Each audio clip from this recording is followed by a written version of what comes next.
Assalamualaikum warahmatullahi wabarakatuh.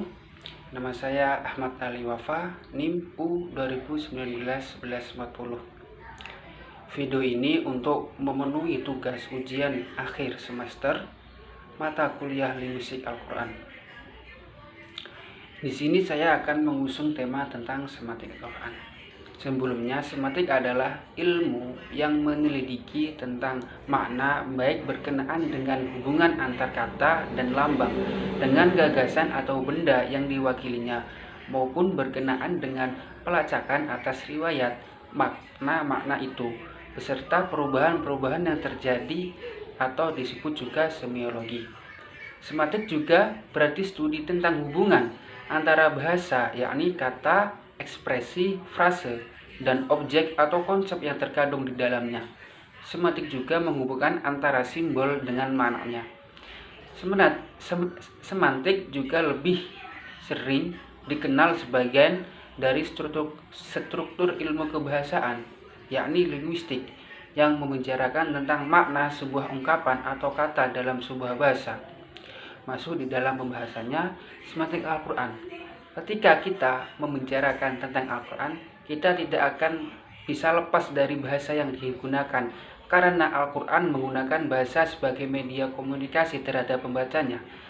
Kata Abu Sa'id, ketika mewahyukan Al-Quran kepada Rasulullah, Allah memilih sistem bahasa tertentu sesuai dengan penerima pertamanya.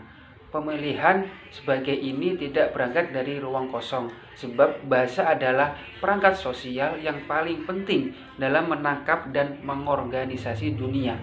Dengan demikian, kerangka komunikasi dalam bingkai ini terdiri dari Tuhan sebagai komunikator aktif yang mengirimkan pesan, Nabi Muhammad sebagai komunikator pasif, dan bahasa Arab sebagai kode komunikasi. Adapun konsep pokok analisis semantik dalam Al-Quran itu ada 4. Yang pertama, menentukan kata yang akan diteliti, makna dan konsep yang terkandung di dalamnya. Kemudian menjadikan kata tersebut sebagai kata fokus yang dikelilingi oleh kata kunci yang mempengaruhi pemaknaan kata tersebut hingga membentuk sebuah konsep, sebuah bidang semantik. Kedua, langkah berikutnya adalah mengungkap makna dasar dan makna relasional dari kata fokus. Makna dasar adalah sesuatu yang melekat pada kata itu sendiri yang selalu terbawa dimanapun kata itu diletakkan. Ketiga, langkah selanjutnya adalah mengungkap kesejarahan makna kata atau semantik historis. Dalam pelacakan sejarah, pemaknaan kata ini ada 2 istilah dalam semantik, yaitu kata diakronik dan sinkronik. Adapun diakronik adalah pandangan terhadap bahasa yang menitik beratkan pada unsur waktu, sedangkan sinkronik adalah sudut pandang tentang masa di mana sebuah kata lahir dan kata tersebut dalam sebuah masyarakat penggunaannya untuk memperoleh suatu sistem makna yang statis.